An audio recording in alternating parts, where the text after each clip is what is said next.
Well, I didn't mean to keep you guys waiting for this long without no episode. It's been pretty busy, but when I went to editing, I realized that I didn't put an intro to my video. So, welcome to the Unknown Empire. And from the sign you can see just behind me, I've got a little reply from Distracted Lord.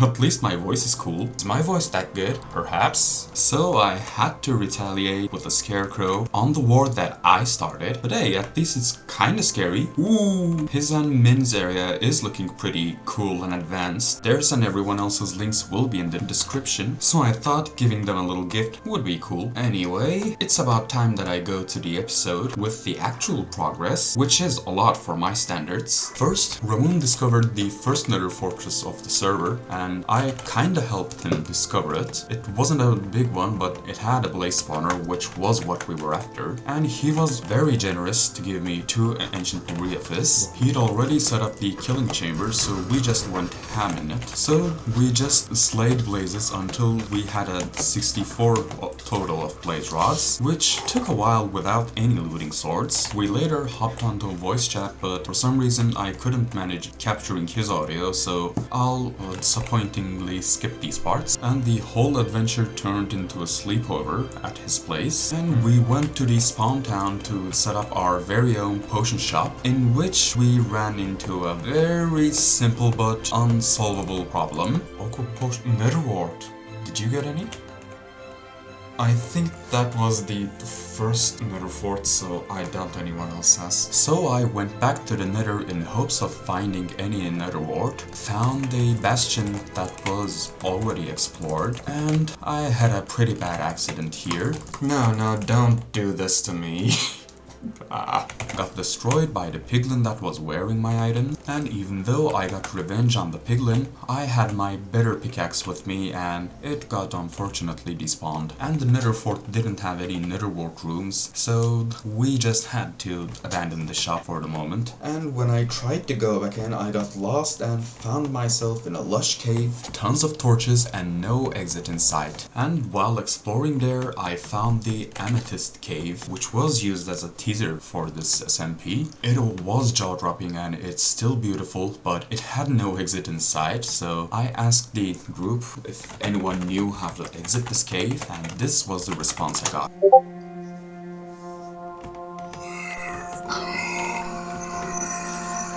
So I had to brute force my way out, and fortunately I was pretty near Distracted Lord's house and was safe. Well, thank Ramon for the fun adventure and his generosity. It was a really fun experience. But anyways, since I've last been here, I've been working on the interior, and not gonna lie, I'm pretty proud of this one. I'm terrible, like really terrible at interiors, and still not good with exteriors. And even though I have some questionable choices, like what even is this? It still has a fulfilling interior, but there is a challenge that still lies ahead, and it's the downstairs area. I fully prepared it here, but I'm lacking most of the materials that I want to use, and most important of all, I don't have warped wood. Warped wood is among the best blocks in the game if you ask me, but it doesn't stop me from decorating my basement. Matching bone blocks with basalt is my vibe. They look perfect together if you ask me. For the design of the roof, I'm pretty happy with this one.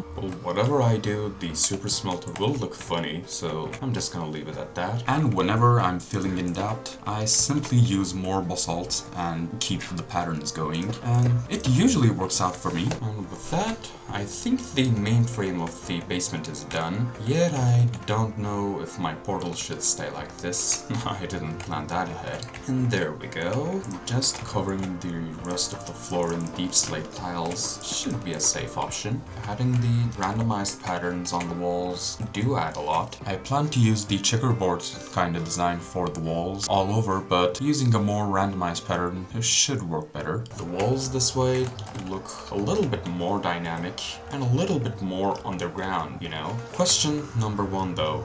What do I do with this? I really like the idea of putting the enchanting table down in the basement, but this basement is too small for that, and kinda too patterny, if you know what I mean. Like, it is pretty obvious that I like to work in patterns, yet I still don't know how to fill the rest of the gaps. But I don't have any materials, so I'll just grab some from here, bu kadar varmış. Oh! Wow! That was terrifying. That's the first time I've been sniped by a creeper. Is that a win? I don't really know. And I even mob-proofed this place. Kinda. Like, I added this one extra torch. Also, if you are wondering why didn't that creeper blow half of the planet away, we've got an extension that turns off creeper griefing. It helps with all the beautiful landscape. Anyways, really like the texture of the soul soil, and I wanted to use it on decoration. Not really sure about the warp block. That's too many warps for me. Perhaps completing it with something safe like copper. No, I've got no idea on how to fill the last remaining blocks. And the warp kind of blocks didn't really grow on me. But I want to finish the decor. Despite it not being that good, I think my basement is okay now. There are still a lot of decorating to do. And yes, the super smelter doesn't count for decoration. One side can be sacrificed to the enchantment table. This side is the entrance. I don't really know. Time will tell. Well, with the interior of my base finally finished, it's time to work on the outside. My main plan is to expand the island a little bit. Not exactly an island, but you get the gist. I wish to expand the land just like up to this place and add kind of a little port. I like ports, even though I can't build them. And the rest will be modified to fit my farming needs. As per the chests, I like them outside here. I never really planned adding my chest inside my base. And the outside of my base does include the empty walls, like this patch right here, and mostly the backside. But the front, I really like it. Even the tree grew on me. I'm really happy with this, though I don't really know what to do with the enchantment table. I'll figure something out. And while we're here, there's a little message from Ozone. I saw his message on Discord this morning, and you know, it's really a blessing. The man created a whole nether tunnel system by himself nonetheless, and I really want to help him out. Now the main deal is we have a really massive continent. Here's a representation of our world, which is also a blessing, up to a 6,000 by 6,000 area, with my tiny little base just over here. People living in the west coast, like Darkblade, will have a lot more trouble getting closer to us. So this project's really gotta continue for a while. It's also thanks to this tunnel that I finally have some enchanted here. I made a small tunnel just going to the small part of the desert outside the mainlands. And you know, sandstone is about the safest block you can get, so that's where I'm headed now. I really hope my math is correct. This wasn't what I was after. I just love the fact that you can go up to the nether build height and yet still end up on a cave. And turns out my maths isn't correct. This is more like it. This will be my life for the week. Later I had Ramon join me to help with the nether tunnel system. We first collected the materials for the design I had in mind, which got this reaction from Ramon. Okay. So it's bound to be good. Then came a jump scare. Which actually isn't that far away from where I was. Oh! I fell down and survived with just half heart. So in this server, we can enable keep inventory command per person. I usually have it off, but after that, I'm keeping it on when I'm working on big projects like this one. After linking Ramon's final portal, then comes the decorating. This project took multiple days and multiple persons working at the same time to complete, and had lots of clips to go through, but this was the first step of progression, having the 2-block gap to spam jump to get faster. When working on the tunnels, Distracted Lord called for help, so we went to check it out. Right, so this is just random Fly Machine stuff. The important thing is the bamboo lands on the grass there, and under here I have a bunch of minecarts, and the bamboo landed on the grass, and the hopper minecarts just ignored it. After some thorough testing sessions, I saw the magic happen. The culprit was the minecarts all along. The minecart simply just walked through those bamboo as well. Yeah. It's something on the server side probably. So it's not just through the blocks, it's just in general. They're just not bothering to pick stuff up. Good to know it's not my fault. I don't know what's We don't wrong have there. a diagnosis, but at least it's not anyone's fault. The diagnosis comes back and says, it's broken, but you didn't break it. Yeah, simply. There is a critical error. Don't worry, it's not your fault. And after that, I'm simply including this clip for the heck of it. Look at that.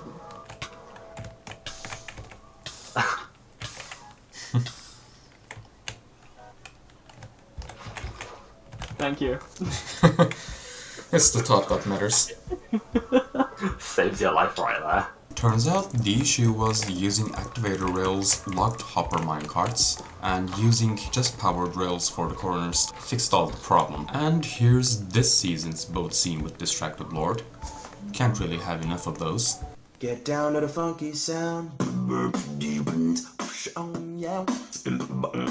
And from that clip you can see that the wall design is pretty much coming together as well. I just need to get much more basalt at this point. But before that we had to meet with Ozone to prank the server's owner Kento, simply because he's not active in the server lately. And we've got tons of netherrack to spare, so it's only natural that we gave him all the netherrack that we own, cause why not? And after getting done with his basement as well, we thought covering his house would be too much, so this prank's probably more than enough. But you know, when you make a scene you gotta claim it, and the best way to do it is with signs.